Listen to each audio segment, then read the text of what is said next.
Hai, Assalamualaikum. Selamat datang ke kelas Cikgu Fik Zakaria. So, hari ini kita akan sambung untuk mata pelajaran sains tahun 6 iaitu mesin kompleks. Anda semua dah bersedia? Okey, cikgu harap dah. Jom kita mulakan.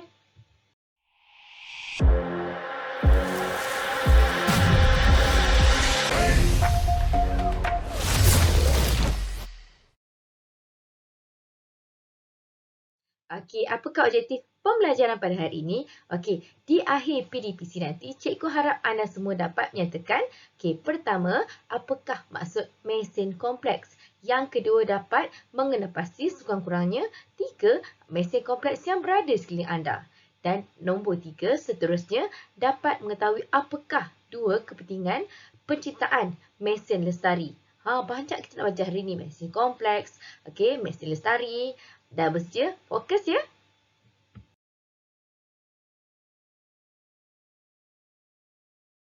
Okey, jom kita perhatikan gunting ni. Masih ingat lagi kita belajar mesin ringkas dalam pelajaran sebelum ini? Okey, so untuk gunting, cikgu pun ada gunting. Okey, so untuk gunting ini dan juga gunting dalam gambar yang cikgu tunjukkan ini, ada beberapa mesin ringkas yang kita telah belajar dahulu. Apakah dia? Okey, so masih ingat apakah itu skru? Okey, skru iaitu di tengah-tengah ini, iaitu di antara kedua-dua bilah ni, okey, dicantumkan dengan skru. Okey, so apa fungsi skru? Untuk mencantumkan dua kepingan. So kepingan besi ini. Baru dah boleh cantum. Seterusnya kita ada mesin ringkas baji. Okey, yang tajam ni. Okey, mesin ringkas baji yang boleh memotong, membelah sesuatu objek. Okey, so ini kita ada baji.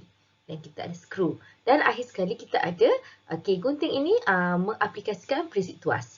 Iaitu ada bahagian fulcrum, iaitu di bahagian tengah-tengah ni. Okey, seterusnya kita ada bahagian daya di mana kita gerakkan. Dan akhir sekali beban di mana kita menggunting sesuatu objek atau kertas lah kesimpulannya. Okey, so apakah itu mesin kompleks? Jawapannya ada pada apa yang cikgu tunjukkan tadi. Okey, masih kurang faham lagi? Okey, jom kita tengok slide seterusnya.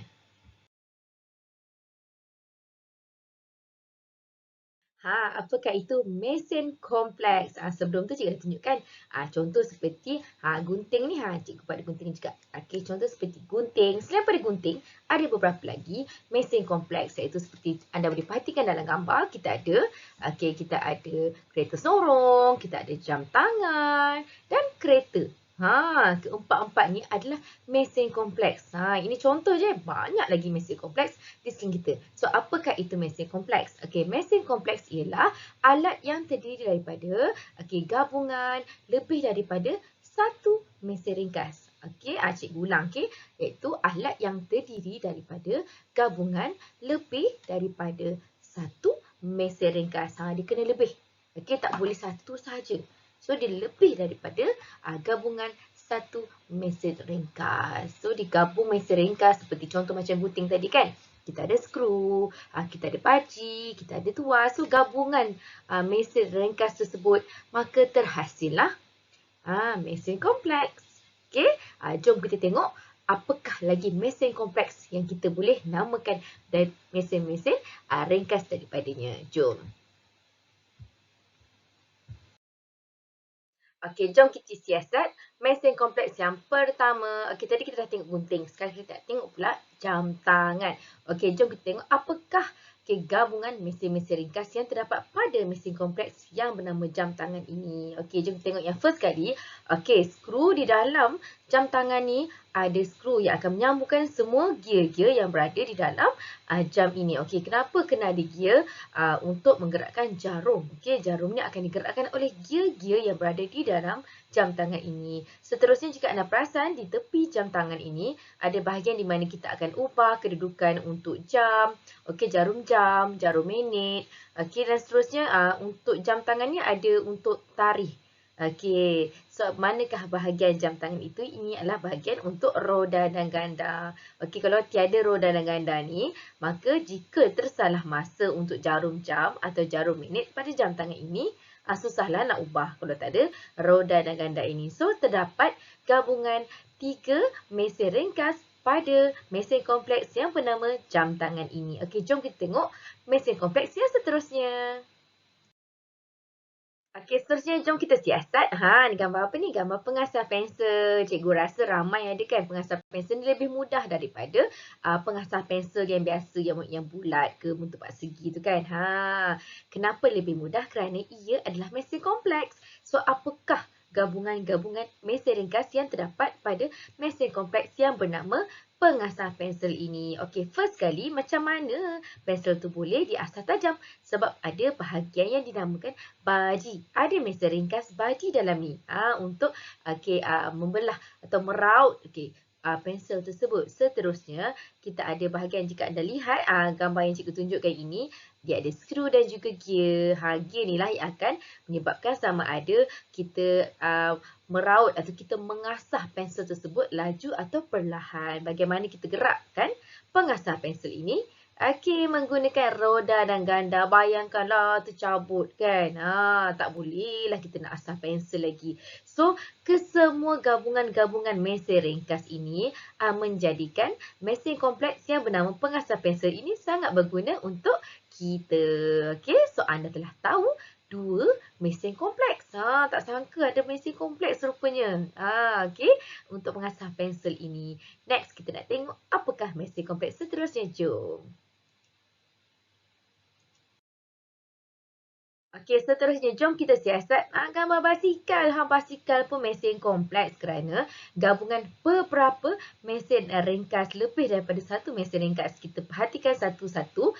Okey, untuk tuas ni, di bahagian pemegang. Pemegang tu ada tuas.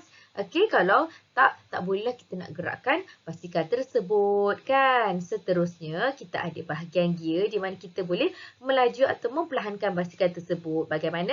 Dengan adanya roda dan ganda pada pengayuh basikal ini. Bayangkanlah kita bagi pedal atau pengayuh basikal ni tak ada. Macam mana awak nak kayuh basikal kan? Seterusnya, skru. Okey, skru lah yang akan mencantumkan bahagian untuk tayar basikal. Okey, loceng jika ada. Semuanya skru yang akan mencantumkan bahagian-bahagian tersebut. Okey, semua mesin-mesin ringkas ini bergabung dan menjadikan basikal ni sesuatu mesin kompleks yang sangat berguna untuk manusia.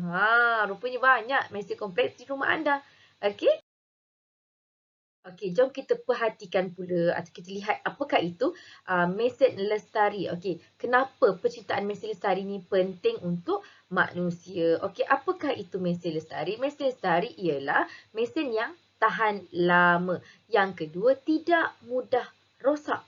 Okey, ingat pertama, mesin yang tahan lama. Kedua, tidak mudah rosak. Ketiga, menguntungkan. Maksudnya, memberi manfaat kepada kita sebagai manusia. Seterusnya, tidak memberikan kesan buruk kepada alam sekitar. Okey, seterusnya, mudah untuk kita gunakan. Dan akhir sekali, selamat untuk digunakan. Okey, so ciri-ciri mesin lestari inilah yang akan memberikan banyak manfaat kepada manusia. So, apakah contoh mesin lestari yang cikgu maksudkan ini? Okey, jom kita tengok. Okey, mesin lestari yang pertama iaitu untuk sektor pertanian. Okey, kita bandingkan bagaimana orang dahulu dan orang sekarang. Okey, seorang dahulu menggunakan haiwan dan juga menggunakan tenaga manusia. Okey, untuk membajak tanah berekar-ekar, beratus-ratus ekar. Tapi sekarang dengan penciptaan mesin lestari yang memberi manfaat kepada manusia, okey, tidak menyusahkan kita, okey, dan kita boleh menyelesaikan suatu kerja itu dalam tempoh masa yang sekejap berbanding dahulu. Okey, so ini adalah ciri-ciri mesin lestari yang kita gunakan sekarang. So dulu kita gunakan haiwan, gunakan tenaga manusia yang banyak. Sekarang kita gunakan mesin pembajak tanah, lebih mudah untuk manusia. So ini adalah kategori mesin lestari. Jom kita tengok mesin lestari yang seterusnya. Okey, seterusnya untuk sektor perindustrian. Okey, apakah mesin lestarinya? Okey, dahulu kita nak angkat beban, kita nak angkat barang-barang di gudang tu berkotak-kotak, beratus-ratus kotak. Okey, kita hanya gunakan troli. Tapi sekarang dengan adanya mesin pengangkat beban di gudang, okay, nampak dia nak angkat satu almari, hanya seorang saja yang diperlukan untuk mengangkat beban tersebut. Kan menguntungkan. So mudah dan lebih mudah untuk kita untuk menguruskan beban-beban yang berada di gudang tersebut. Okey, So, ini adalah mesin lestari yang digunakan untuk bahagian perindustrian. Jom kita tengok mesin lestari yang seterusnya. Okey, ni cikgu rasa semua tahu ni. Okey, ini adalah mesin lestari yang diciptakan untuk memudahkan kehidupan seharian kita. Okey, zaman dahulu. Okey, bagaimana kita basuh baju kan? Basuh baju menggunakan tangan, berus. Sangat lama dan menyusahkan kita. Okey, tapi sekarang dengan penciptaan mesin basuh, okey, atau kita katakanlah sebagai mesin lestari yang memudahkan hidup kita, okey, maka kita dapat membuat semua tugasan basuh baju dengan lebih mudah. Okey, lebih mudah dan kita pun tak penat kan. So, kita boleh buat tugasan yang lain. So, ini adalah ciri-ciri mesin lestari untuk kehidupan seharian. Jom kita tengok contoh untuk mesin lestari yang lain. Okey, ini adalah salah satu contoh untuk kehidupan seharian, terutamanya untuk ibu-ibu lah, nak membantu dia masak kan. Okey, zaman dahulu bagaimana kita nak hancurkan bawang, cili dan sebagainya. Kita gunakan lesung batu kan. Ketang bunyinya satu rumah, satu taman dengar. Tapi sekarang dengan terciptanya mesin pengisar, maka dapat memudahkan banyak kehidupan ibu-ibu di luar sana. Okey, so lebih mudah digunakan, menguntungkan kita kan, sebab kita boleh membuat tugasan yang lain selain daripada mengetuk-ngetuk, berlumat-lumat, menghancur-hancurkan cili dan bawang dan seterusnya menggunakan lesung batu. Okey, nampak tak keberkesanan ciptaan mesin lestari dalam kehidupan seharian kita. Okey, di sini cikgu nak tunjukkan beberapa contoh projek mudah yang telah dilaksanakan oleh anak murid cikgu. So, anda boleh gunakan contoh-contoh ini untuk membuat tugasan anda. Okey, banyak masa kan kat PDPR kan, boleh minta bantuan ibu dan ayah. So, boleh mengeratkan silaturahim. So, jom kita tengok contoh yang telah dibuat oleh anak murid cikgu. Okey, ini adalah model lastik. Okey, model lastik ni anda boleh lihat di buku teks muka surat 208. Okey, sangat menarik. Okey, jom kita tengok. Okey, so dekat sini kita boleh lihat. Okey, bekas anak murid juga telah melakukan projek model lastik yang sangat menarik. Okey, dengan bantuan ibu dan ayah. Nampak tak? Dia siap buat video lagi. Memang dapat band 6 murid ini. Okey. Boleh perhatikan. Okey, so murid tersebut telah melakukan model katapult ataupun model lastik. Jika anda ada peralatan-peralatan yang diperlukan, cikgu memang nak minta anda tolong buat. Okey, kerana bahan-bahan tersebut cikgu rasa semua boleh dapati dengan mudah. Pembaris, penutup botol, pensel, getah. Okey, kemudian kotak tisu. InsyaAllah lah semua ada. Okey, so cikgu akan memberikan masa dan tempoh 2 minggu dan tolong hantar pada cikgu nanti, okey? Okey, ini adalah model perigi yang telah dibuat oleh bekas anak murid cikgu. Okey, anak murid tahun lepas. So, anda boleh lihat dekat sini.